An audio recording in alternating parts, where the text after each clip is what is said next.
The rain had not ceased for 3 days, and Lady Emma Fenton, though she supposed she must stop thinking of herself by that name, stood at the servants' entrance of Lodgemoor Hall with water dripping from the brim of her bonnet and her heart lodged somewhere in her throat. The agency had given her directions, a reference letter she had paid dearly for, and a new name. Emily. Simple. Forgettable. Exactly what she needed to be. She had not asked whose household required an upper housemaid with a good hand for correspondence. She had not cared.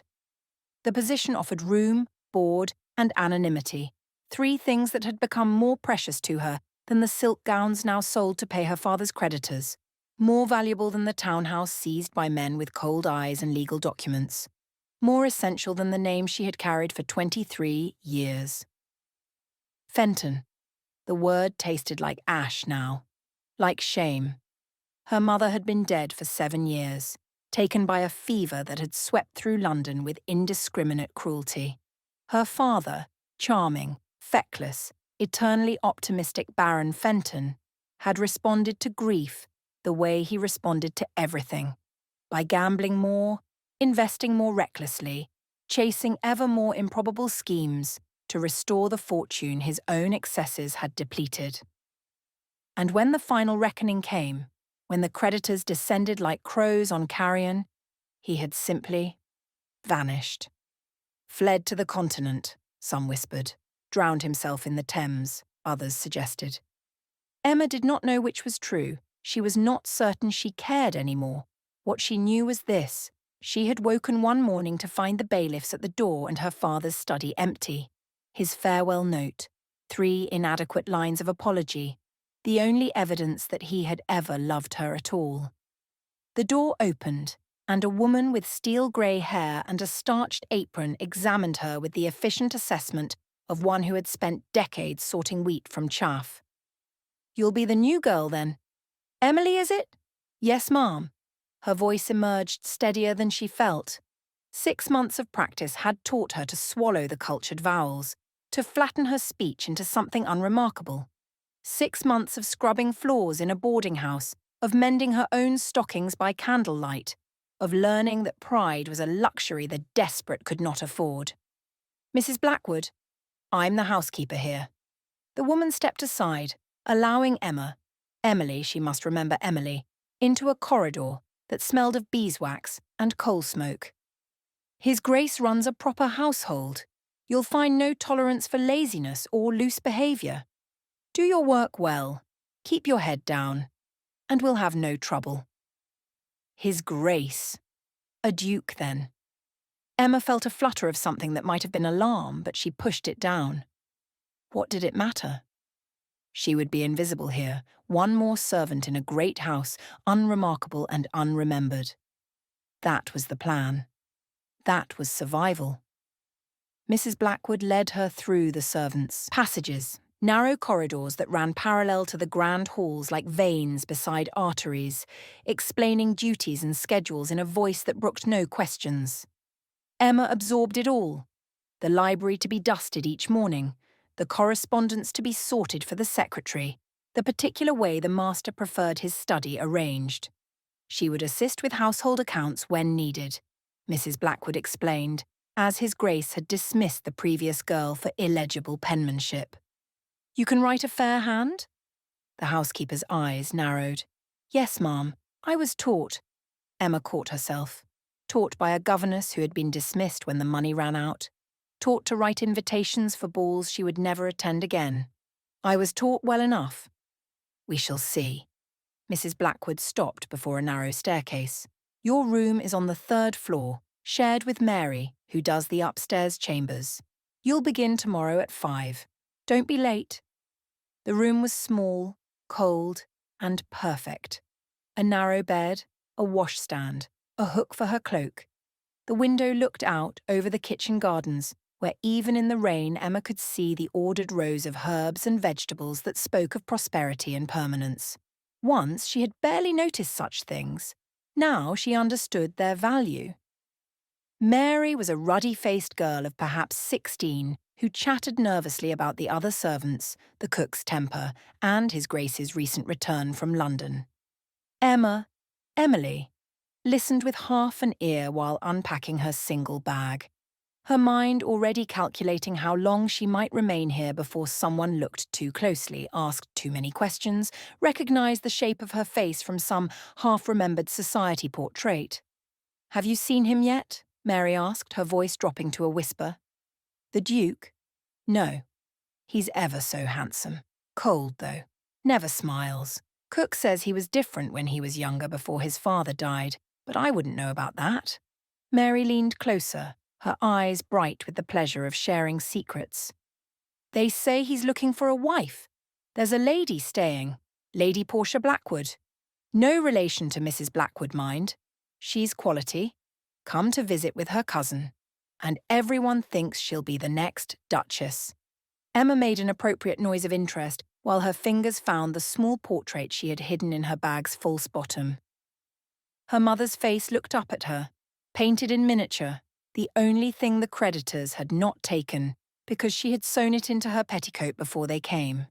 Sometimes, in the dark hours before dawn, she would trace the familiar features and try to remember what it felt like to be loved without condition, to be seen without judgment. Those days were gone.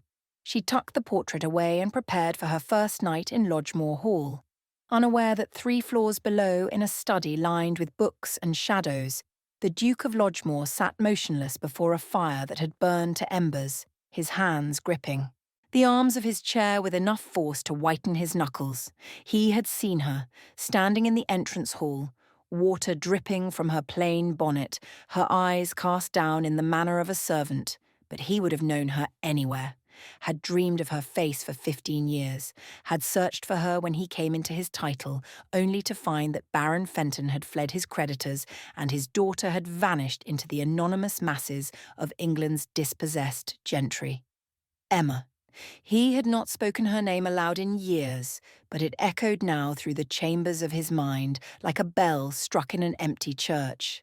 Emma, with her scraped knees and her fierce laugh, who had beaten him at chess when they were 10 and told him his title meant nothing if he could not think for himself. Emma, who had climbed the highest apple tree in the orchard despite her governess's protests and declared herself queen of all she surveyed. Emma, who had kissed his cheek on the last day of that final summer at Wartley Castle and made him promise to write, a promise he had kept until her letters stopped coming, until her father's scandal broke across London like a wave, until she disappeared. And now she was here, in his house, wearing a servant's dress and another woman's name. Sebastian, Duke of Lodgemoor, rose from his chair and moved to the window, staring out at the rain-lashed darkness. He understood, with the clarity that came from years of watching the ton devour its own, exactly why she had hidden herself. The Fenton name was poison now, associated with debt and disgrace. If anyone discovered that the new housemaid was Baron Fenton's daughter, she would be cast out without reference, her reputation, what remained of it, destroyed entirely. The ton had no mercy for fallen women, regardless of whether the fall had been their own doing. He could expose her with a word, could summon Mrs. Blackwood and end this masquerade before it properly began. Instead, he pressed his forehead against the cold glass and made a different decision. She did not know him. How could she? The boy she had known at Wartley Castle had been a second son with no expectations, visiting his godfather's estate while his father and elder brother managed the dukedom. She had never seen Lodgemoor Hall, never met him in society after he inherited the title from a brother who died too young of a fever that had swept through Oxford. To her, he was simply His Grace, a stranger whose household offered sanctuary. He would let her keep that sanctuary, would watch over her from the shadows, ensure she was protected, say nothing until what? Until she remembered him? Until she trusted him enough to reveal herself? Sebastian had no answer. He knew only that she was here, alive, close enough to touch, and he would sooner cut out his own tongue than be the one to destroy the fragile safety she had built for herself. The fire crackled and died. The rain continued to fall. And in a small room on the third floor, Emma Fenton dreamed of summer afternoons at Wartley Castle, of a dark-haired boy who had looked at her as though she was something precious, of a friendship that had felt, for one golden season, like the beginning of everything. She woke before dawn, as she had trained herself to do, and pushed the dreams away. That boy was gone. That girl was gone. There was only Emily now, and the work that would keep her fed, and the desperate hope that no one would ever look at her closely enough to see the ruins beneath the surface. If you're enjoying this romantic tale, I'd be so grateful if you'd take a moment to like and subscribe. Your support means the world to us and helps us continue creating stories like this one. Now let's continue with Emma's story. Her first weeks at Lodgemoor Hall passed in a blur of polished silver and organised correspondence. Mrs. Blackwood, having tested her penmanship and found it more than satisfactory, assigned her to assist the secretary with household accounts, work that kept her sequestered in a small office adjacent to the library, away from the grander rooms where she might encounter quality and be recognised. It was a mercy she did not fully appreciate until she glimpsed Lady Portia Blackwood crossing the entrance hall one morning, all golden curls and practised grace. The lady moved like someone who had never questioned her place in the world, who had never known hunger or fear or the particular humiliation of selling one's mother's jewellery to pay for passage to another town. Her gown was pale blue silk, trimmed with ribbons that cost more than Emma would earn in a year of service. Emily, pressed herself against the wall and let the vision of silk and entitlement pass without acknowledgement. She should not envy. Envy was a poison for the powerless, but something hot and bitter rose in her throat nonetheless, something that remembered ballrooms and dance cards and the weight of pearls against her collarbone. "That's her," Mary whispered later as they folded linens in the housemaid's closet. "Lady Portia. Everyone says she'll be engaged to His Grace before the season begins. Her family's been angling for the match for years, apparently. Good connections on both sides." "Is that so?" Emma kept her voice carefully neutral. "Her cousin's staying too, Miss Caroline Vane. She's not as pretty, but she's ever so elegant. They say she knows everyone in London, every scandal, every secret." Mary's eyes went wide with vicarious excitement. Can you imagine? Being a duchess? Emma could imagine. She could also imagine the prison of expectation, the gilded cage of a loveless match made for alliance rather than affection. Her own mother had married for love, had chosen a charming younger son over a marquis. And look where that love had led. To an early grave, worn down by disappointment. To a daughter hiding in servants' quarters, scrubbing the ink from her fingers so no one would notice how easily she handled a pen. "I'd rather have peace," she said quietly, and Mary looked at her with the uncomprehending eyes of someone who had never lost anything worth mourning. The Duke remained a distant figure in those early weeks, more rumour than reality. She caught glimpses of him occasionally, a tall silhouette crossing the library, a low voice giving instructions to the butler, the sound of his boots on the marble floors. But Mrs. Blackwood had made clear that the upper housemaid was not to disturb His Grace unless expressly summoned. Emma was grateful for the prohibition. The less attention she drew, the safer she would be. What she did not know, could not know, was that Sebastian had arranged it deliberately, had spoken to Mrs. Blackwood about the new girl's competence, suggested she be assigned to duties that would keep her from the more public areas of the house. He told himself it was protection. He told himself he was giving her time to settle, to feel secure before nothing. There was no plan. There was only the impossible reality of her presence and the tangled mess of his own cowardice. He watched her when he could, stealing moments that felt like theft, saw the way she organised the correspondence with meticulous care, the way she spoke to the other servants with a quiet dignity that set her apart without elevating her. She was thinner than he remembered, the bones of her wrists too prominent beneath her plain sleeves, and sometimes he noticed her pressing a hand to her stomach as though hunger were a companion she had grown accustomed to, but never quite befriended. He instructed the cook to increase the servants' portions. When Mrs. Blackwood raised an eyebrow, he invented concerns about morale and productivity. The lie tasted sour on his tongue, but it was a small one, and it meant Emma would eat. One evening, passing the servants' hall after dinner, he heard laughter, genuine, unguarded laughter that stopped him in his tracks. Through the partially open door, he saw Emma seated at the long table, her face transformed by mirth at something Mary had said.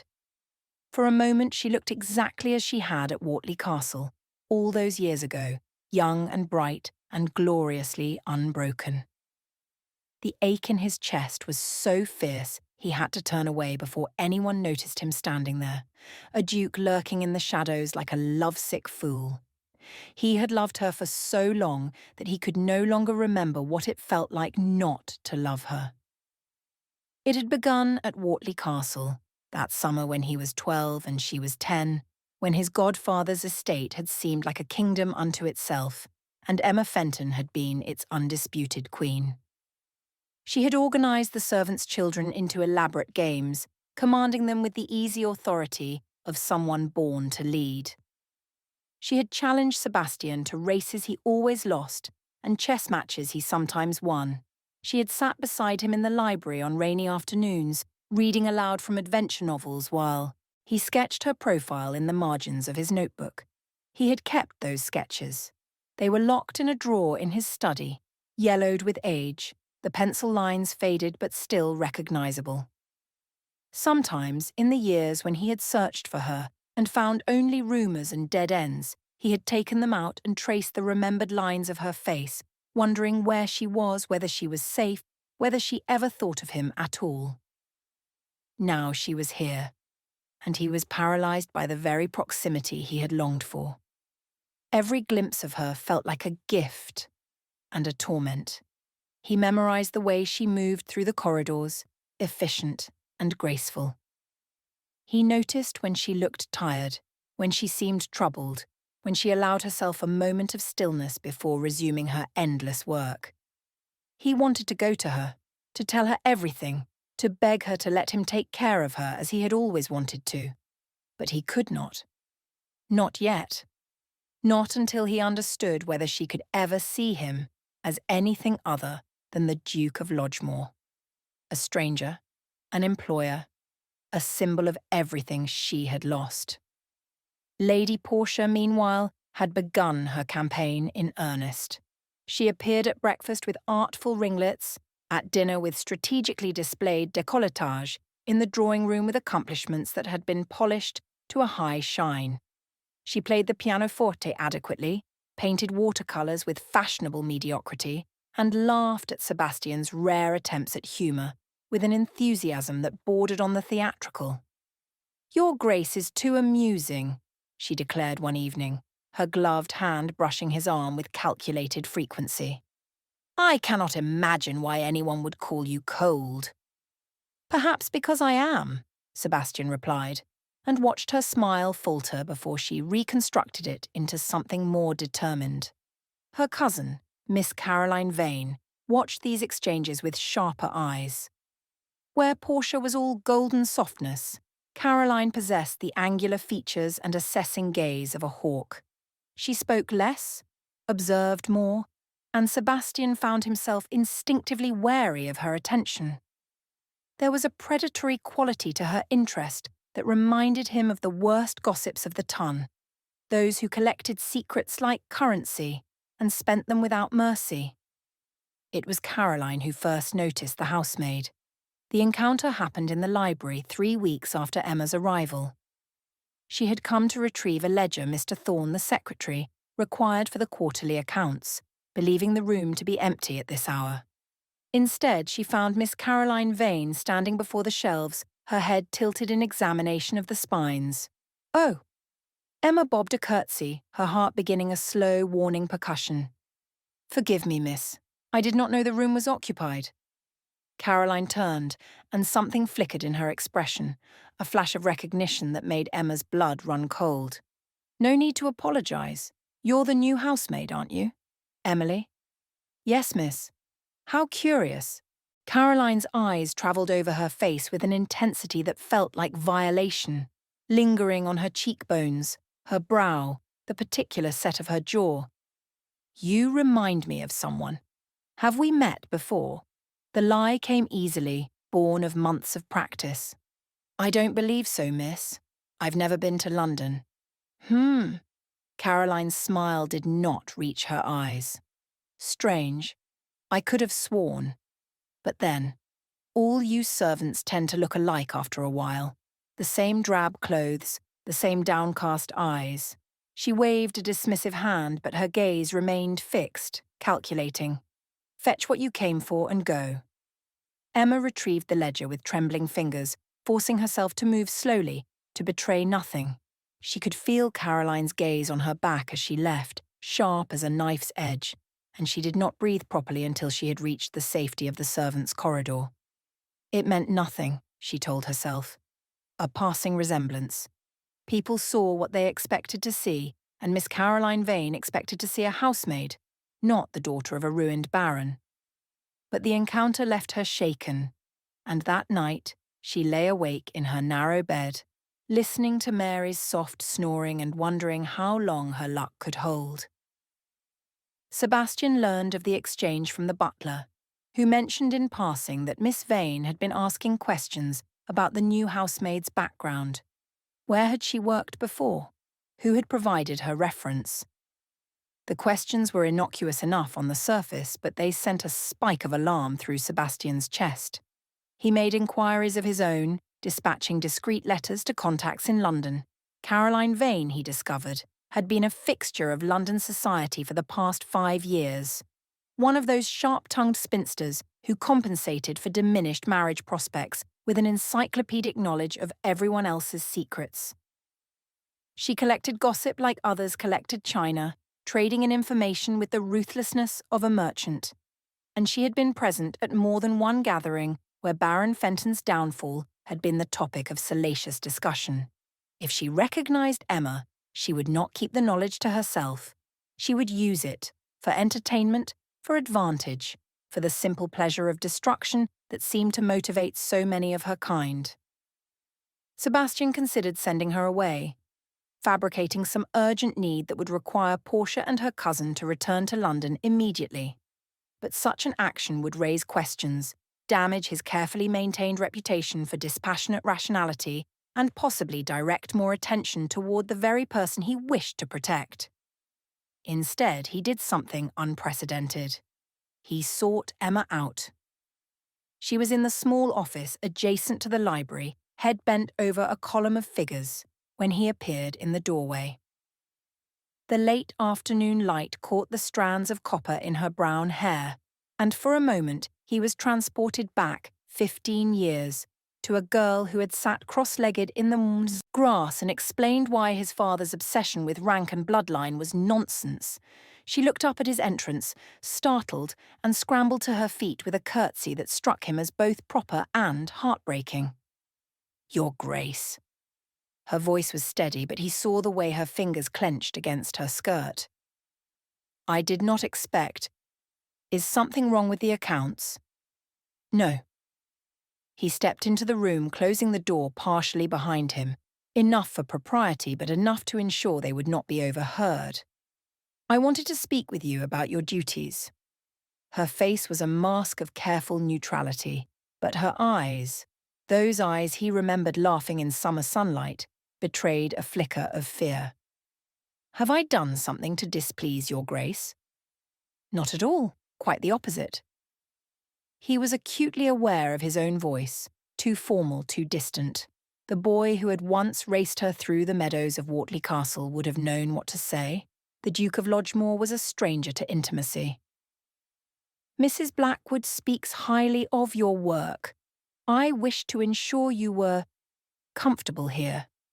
Something shifted in her expression, confusion, perhaps, or suspicion. Dukes did not typically concern themselves with housemaids' comfort. I am quite comfortable, Your Grace. Thank you. He should leave. Should retreat to the safe distance he had maintained for 3 weeks. Instead, he heard himself say, I understand Miss Vane spoke with you in the library. Her mask slipped just for a moment, a flash of raw fear before she smoothed it away. She did, Your Grace. I hope I gave no offence. You gave none. He paused, searching for words that would reassure without revealing. Miss Vane has a curious nature. If she bothers you again, you may inform Mrs. Blackwood, and the matter will be addressed. Your Grace is very kind. The words were correct, but her eyes searched his face with an intensity that made his breath catch, looking for something, trying to understand why a duke would concern himself with a servant's difficulties. He wanted to tell her. The truth burned in his throat like whiskey. I know who you are. I have always known. I would burn this house to the ground before I let anyone harm you. Instead, he inclined his head and left, the distance between them feeling vaster than the few feet of worn carpet that separated her desk from the door.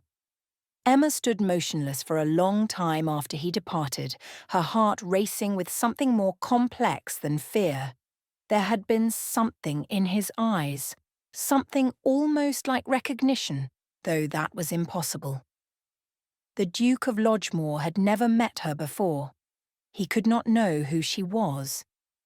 And yet there was something familiar in the set of his shoulders, the timbre of his voice, something that tugged at memories she had deliberately buried, of a summer that felt like another lifetime. She shook her head, dismissing the thought. She was seeing phantoms where there were only shadows. The weeks that followed brought an uneasy equilibrium. Emma performed her duties with meticulous care, avoiding the public rooms, keeping her head down, speaking only when spoken to. Caroline Vane watched her with those hawk's eyes whenever their paths crossed, but made no further move. Perhaps she had dismissed her initial suspicion. Perhaps she was merely waiting. Lady Portia's campaign continued unabated, and the household buzzed with speculation about when the engagement would be announced. The lady had taken to commandeering Sebastian's attention at every opportunity, walks in the garden, games of chess in the drawing room, rides through the estate that required his escort.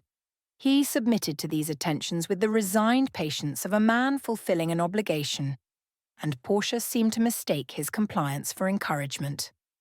His Grace is quite devoted, she announced to Caroline one afternoon, loudly enough for the servants adjusting flowers nearby to hear. I expect we shall have an understanding before the month is out. Mother will be so pleased. He has not spoken yet, Caroline observed, her voice carrying a hint of warning. I would not count victories before they are won. He will speak. He must. Portia's confidence bordered on desperation. We are perfectly matched. Everyone says so.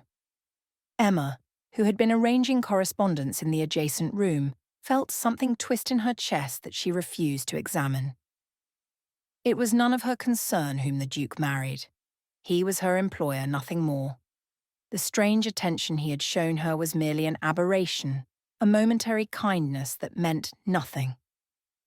She told herself this repeatedly, but the words rang hollow. The transformation began, as such things often do with a small accident. A spring storm had turned the roads to mud, and one of the delivery wagons became mired at the edge of the estate. Sebastian, restless from too many hours of Portia's company, had ridden out to assess the situation. He returned drenched and irritated, striding through the entrance hall just as Emma emerged from the servants' corridor with an armful of fresh linens. They collided, the linens scattered across the marble floor like fallen petals, and as Emma stumbled, Sebastian caught her arm to steady her, his wet hand closing around her wrist with instinctive gentleness.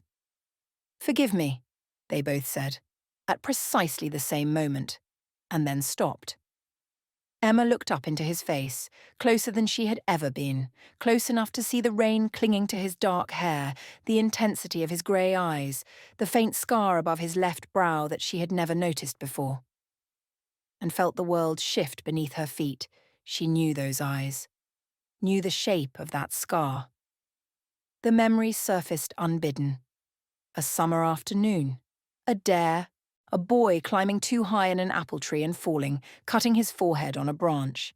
She had torn her petticoat to bandage the wound while he laughed and told her she worried too much. Seb? The name escaped before she could stop it, a whisper barely louder than breath. His hand tightened on her wrist. Something raw and desperate flickered across his features, there and gone so quickly she might have imagined it. But she hadn't imagined the way he went utterly still, the way his breath caught, the way his thumb traced an unconscious circle against her pulse. Your Grace. Portia's voice shattered the moment like glass. She appeared at the top of the stairs, her expression cycling through confusion, displeasure, and practiced concern. You're soaked through. You'll catch your death.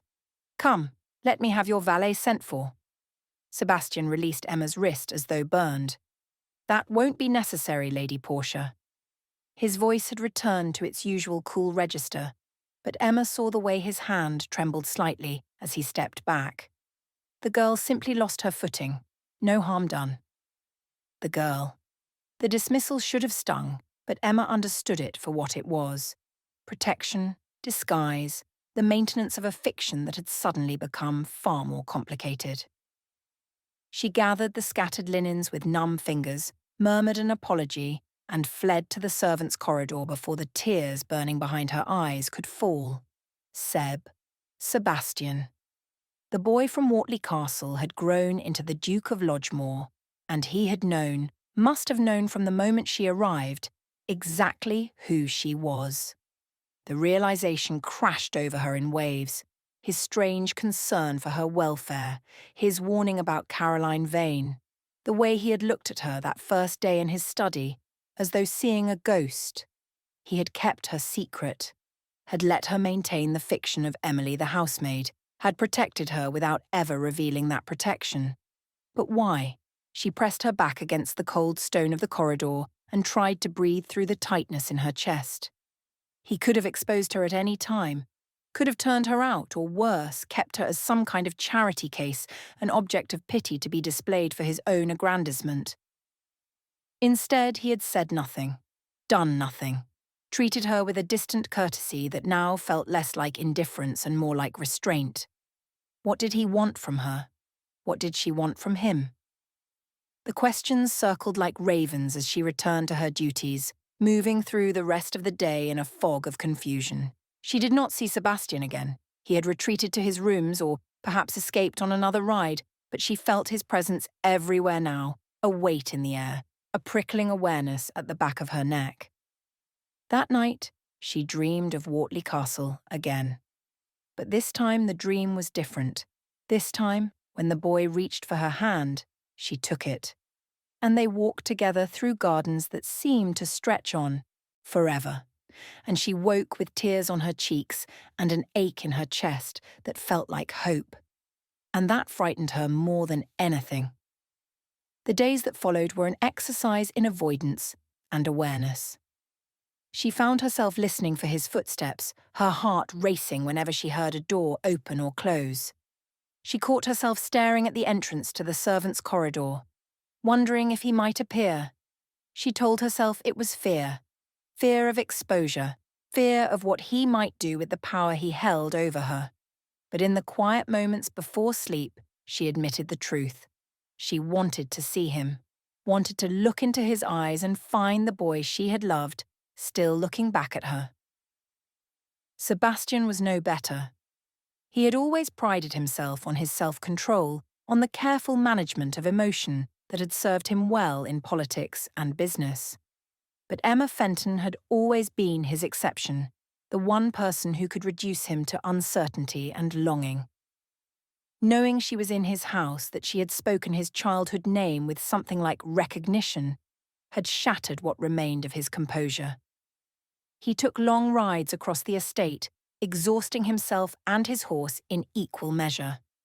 He spent hours in his study, staring at documents without reading them. He avoided Portia's attempts at conversation with a curtness that bordered on rudeness, and even Mrs. Blackwood remarked to the butler that his Grace seemed distracted of late. "Perhaps he's considering the match with Lady Portia," the butler suggested. "Such decisions weigh heavily on a man." Mrs. Blackwood made a non-committal sound. She had been in service long enough to recognise the signs of a man in the grip of a different kind of preoccupation altogether, but she was wise enough to keep her observations to herself. The following evening, Caroline Vane cornered her in the upper hallway. "Emily?" The name dripped with false sweetness. "I've been meaning to speak with you. I have the strangest feeling we've met before."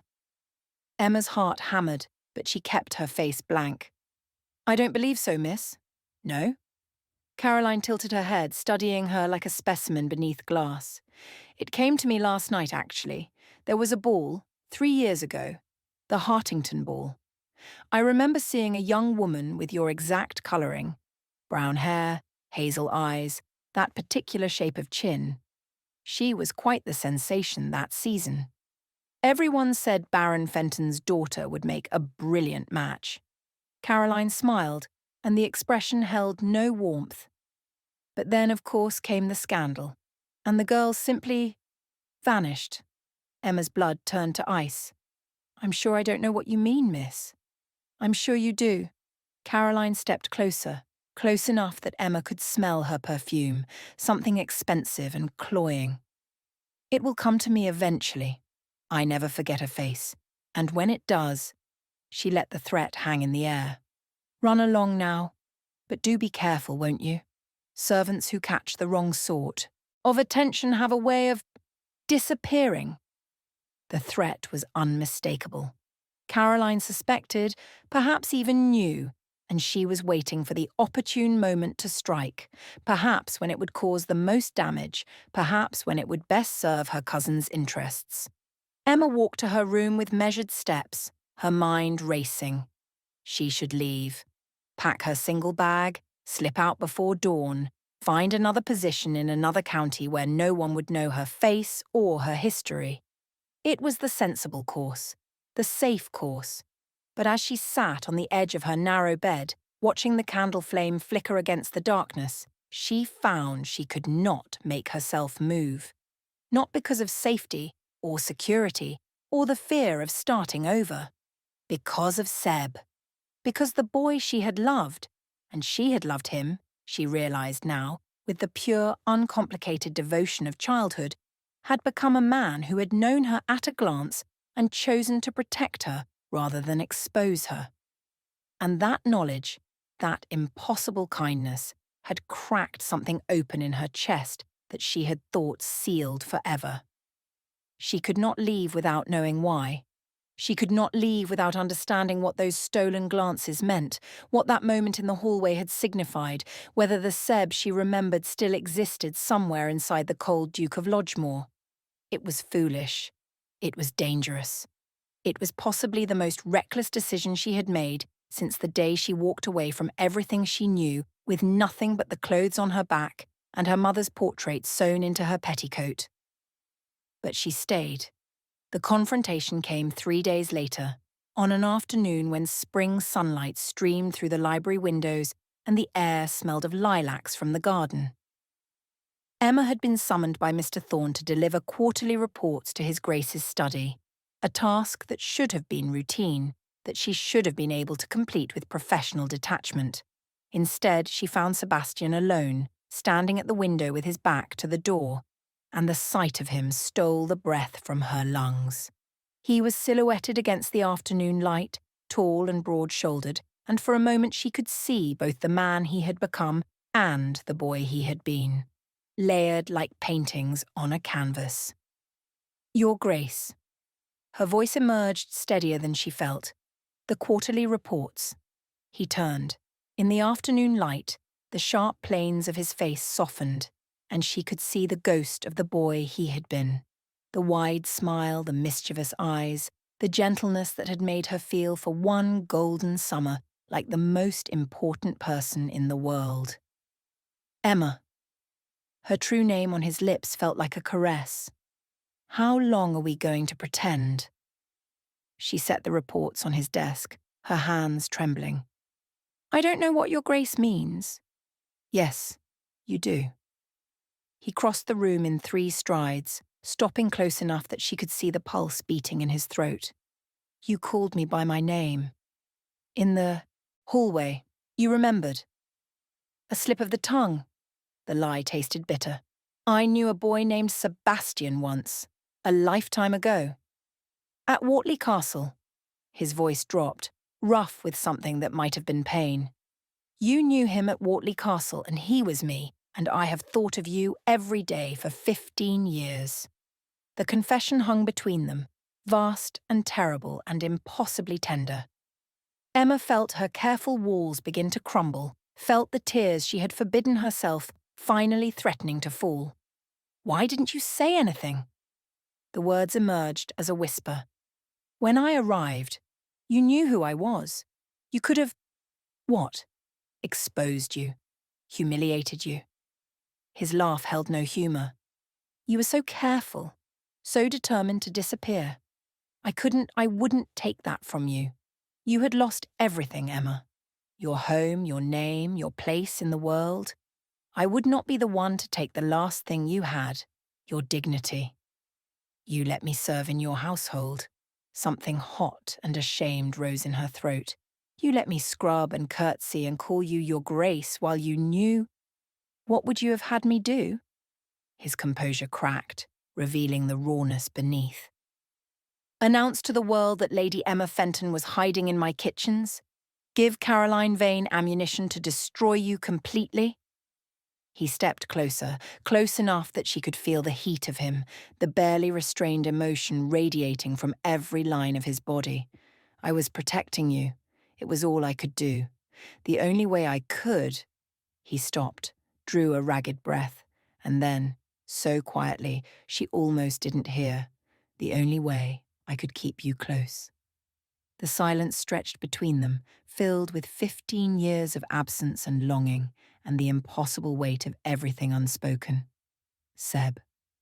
She said his name without thinking, and watched his eyes close as though she had given him something precious. Don't. His voice was hoarse. Don't say my name like that unless you mean it. Unless you... The door burst open.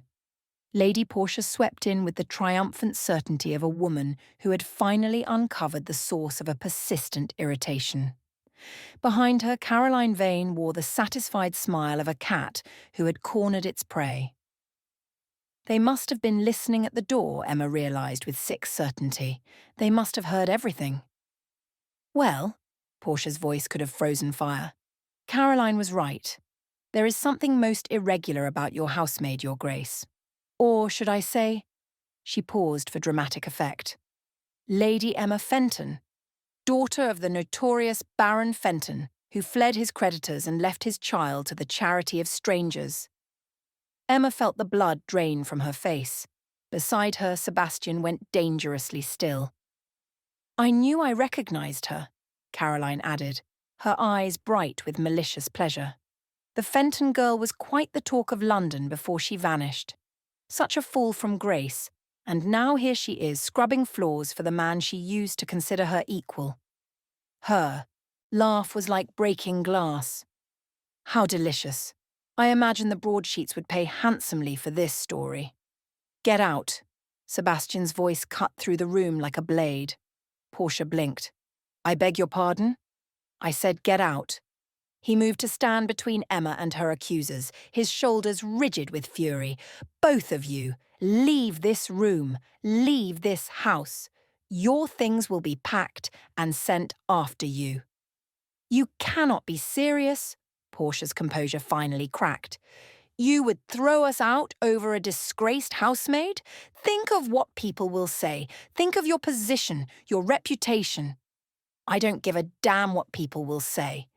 The words emerged with a violence that made even Caroline step back. This woman is worth 1,000 of you. 1,000,000. She has more dignity in her smallest finger than you possess in your entire being, and I will not stand here and allow you to speak of her as though she was something shameful. Sebastian, Emma's voice was barely audible. Don't. Your reputation. He turned to her, and his expression stopped her breath. There was no coldness in him now, no ducal reserve.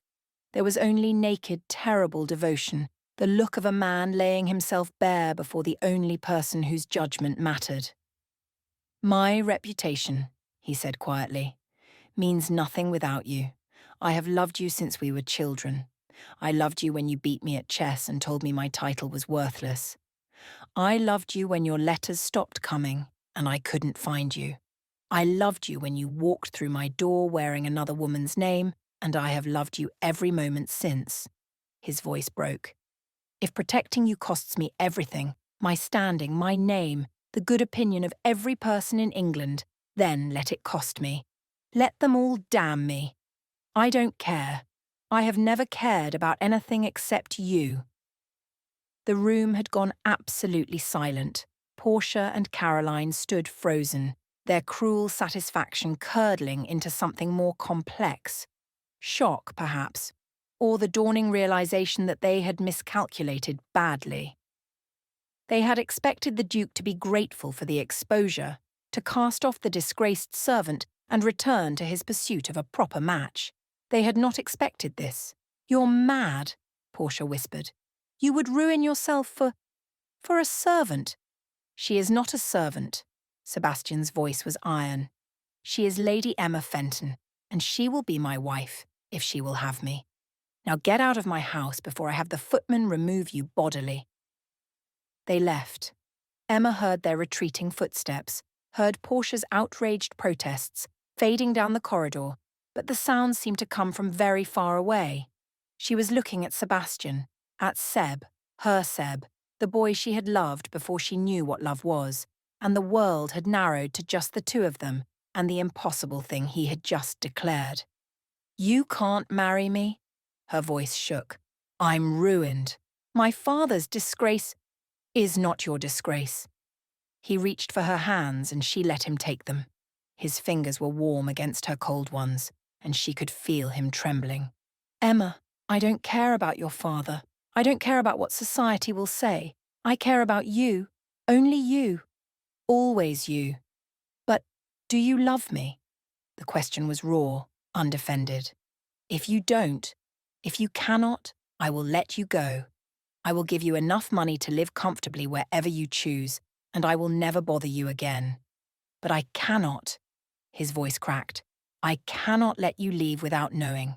After all these years, after all this silence, do you love me? Emma looked at him, really looked, past the title and the wealth and the intervening years, and saw the boy who had taught her to fish in his godfather's pond, who had read her poetry beneath the apple trees, who had promised to write and kept that promise until her own world fell apart. Yes, the word emerged on a sob.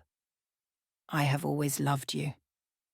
Even when I thought I'd lost everything, everyone, I still had the memory of that summer, of you. It was the only thing that kept me alive in the worst moments.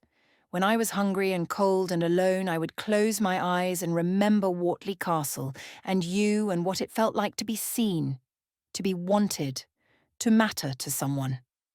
Sebastian made a sound that might have been her name and pulled her into his arms. She went willingly, pressing her face against his chest, feeling his heart hammer beneath her cheek. His hand came up to cradle the back of her head, and he held her as though she was something infinitely precious that he was terrified to lose. I'm sorry, he murmured against her hair. I'm sorry I didn't find you sooner. I'm sorry I let you suffer. I'm sorry I kept my distance when every instinct screamed at me to tell you. You protected me. She pulled back enough to look at him, to trace the beloved lines of his face with wondering eyes. When I had no one, when the whole world would have gladly seen me destroyed, you kept me safe. You didn't owe me that. I owed you everything. His thumb brushed away a tear she hadn't realized she'd shed. You were the first person who ever saw me as more than a title. The first person who made me feel like I mattered for who I was, not what I would inherit. How could I do anything less than spend the rest of my life trying to be worthy of you? Seb. She said his name again, and this time she meant it as he had asked, as a promise, a pledge, a beginning. He kissed her then, gentle and fierce all at once, and she felt something that had been broken inside her for years begin, slowly to heal. They were married 6 weeks later, in the small chapel at Lodgemoor Hall, with only the household staff as witnesses. Mrs. Blackwood wept openly, and Mary had to be consoled by cook, and even the stoic Mr. Thorne was observed to wipe his eyes. Society buzzed with scandal, the Duke of Lodgemoor wedding a ruined baron's daughter, a woman who had been discovered working as a servant in his own home. But Sebastian had been right. He didn't care. And as the weeks turned to months and the ton found other sensations to occupy their attention, even the sharpest tongues eventually fell silent. The wedding itself was simple and beautiful, exactly as Emma had wished. She wore not silk or satin but a gown of fine muslin, trimmed with lace that had belonged to Sebastian's mother. He had presented it to her the night before, his hands trembling slightly as he explained that it had been in storage for decades, waiting for a woman worthy of wearing it. "You deserve so much more," he had said. "Diamonds and pearls and the grandest wedding London has ever seen. But I hoped you might prefer something quieter, something that felt like us." She had kissed him then, deeply and thoroughly, and told him he had given her something far more valuable than diamonds. A home. Lady Portia married a viscount the following season, and if she was heard to make bitter remarks about the Duchess of Lodgemoor, no one of consequence paid her any mind. Caroline Vane's attempt to sell the story to the broadsheets was quietly suppressed by Sebastian's solicitors, and she found herself suddenly unwelcome in the houses that had once received her. There was, Emma learned, a certain satisfaction in watching justice unfold, even if she tried not to take too much pleasure in her tormentor's downfall. Her first months as Duchess brought unexpected challenges and unexpected joys. The same society that had once welcomed her as Baron Fenton's daughter now received her with a mixture of curiosity and barely concealed fascination. She was a scandal and a romance, a cautionary tale and a fairy story, and she found that opinions about her seemed to depend largely on whether the speaker believed more in propriety or in love. Sebastian shielded her from the worst of it, his cold public demeanour melting instantly whenever she was threatened or slighted. More than one would-be critic had found themselves on the receiving end of a ducal glare that froze the words in their throat. But it was Emma herself who ultimately won them over, not through grand gestures, but through the same quiet dignity that had carried her through her darkest days. She treated everyone with kindness, from the highest countess to the lowest scullery maid. She remembered names and faces, inquired after sick relatives, sent baskets to those in need, and slowly, reluctantly, even the most sceptical members of the ton began to admit that the Duke of Lodgemoor had chosen well after all. Emma, the Duchess of Lodgemoor now, though Seb still called her simply Emma when they were alone, found that happiness was a skill that required relearning. There were nights when she woke in a cold sweat, certain that safety was an illusion about to shatter. There were days when the old shame rose up and she struggled to believe she deserved the life she had been given. But Sebastian was patient. Sebastian was kind. Sebastian looked at her every morning as though she were the most remarkable thing he had ever seen, and slowly, gradually, she began to see herself through his eyes. Not as a ruined woman or a desperate survivor, but as someone worthy of love. Someone who had walked through fire and emerged, scorched but whole, into a future she had never dared to imagine. On their first anniversary, they returned to Wartley Castle, now Sebastian's property, inherited from his late godfather. They walked through the overgrown gardens where they had once played, past the pond where he had taught her to fish, to the ancient apple tree where a boy and a girl had first discovered that friendship could become something more. The estate had changed little in the intervening years. The house was smaller than Emma remembered. Childhood had a way of making everything seem grander, but the gardens still held that same wild magic, the same sense of endless possibility. Sebastian had given orders that nothing be changed until she had seen it again, wanting her to find the place exactly as it had been when they were young. "I used to come here," he admitted as they walked the familiar paths. "After my brother died, when everything felt overwhelming, I would ride out from Lodgemoor and sit beneath the apple tree and pretend we were still children, still free from everything that would come after." "I didn't know you inherited it," Emma squeezed his hand. "When I was searching for work, I thought about coming here, seeing if someone might remember me, might offer help. But I was afraid of what I might find or not find." "If you had come," Sebastian said quietly, "I would have found you years sooner." "Perhaps," she smiled up at him, at this man who had waited so long and loved so faithfully. "Or perhaps we needed those years apart. Perhaps we needed to become the people we are now before we could truly find each other." The tree was larger now, its branches spreading wide against the summer sky, and someone, Sebastian, she suspected, had placed a small bench beneath it. They sat there together as the sun began its slow descent, her hand in his, the silence between them comfortable and complete. "I used to dream about this place," Emma confessed, leaning against his shoulder as they watched the sunset paint the sky in shades of rose and gold. "When things were darkest, I would close my eyes and remember that summer, and it felt like proof that good things could exist, even if they weren't for me anymore." "They were always for you." Sebastian pressed a kiss to her temple. "I was always for you. I just didn't know how to find you." "You found me," she said, and the wonder in her voice made his heart ache. "Against all odds, despite everything, you found me." "No." He turned her face toward him, meeting her eyes with all the love he had carried for 15 years. "You found me. You walked into my house wearing another woman's name, and you gave me back everything I thought I had lost forever. My heart, my hope, my home." His voice dropped to a whisper. "You, Emma, you are my home." She kissed him then, beneath the apple tree where their story had begun, and felt for the first time in her life that she had truly arrived somewhere she belonged. The girl who had been invisible had been seen, the woman who had been ruined had been redeemed, and the boy who had loved her from the beginning had waited, patient and steadfast, until she could find her way back to him. Later, as they walked back toward the house, Emma paused to look over her shoulder at the apple tree, silhouetted now against the fading light. She thought of all the versions of herself who had loved this place. The child who had climbed its branches, the girl who had dreamed beneath its shade, the woman who had carried its memory through her darkest hours. They were all still there somehow. All the Emmas she had been. All the Emmas she had yet to become. "What are you thinking?" Sebastian asked, his arm warm around her waist.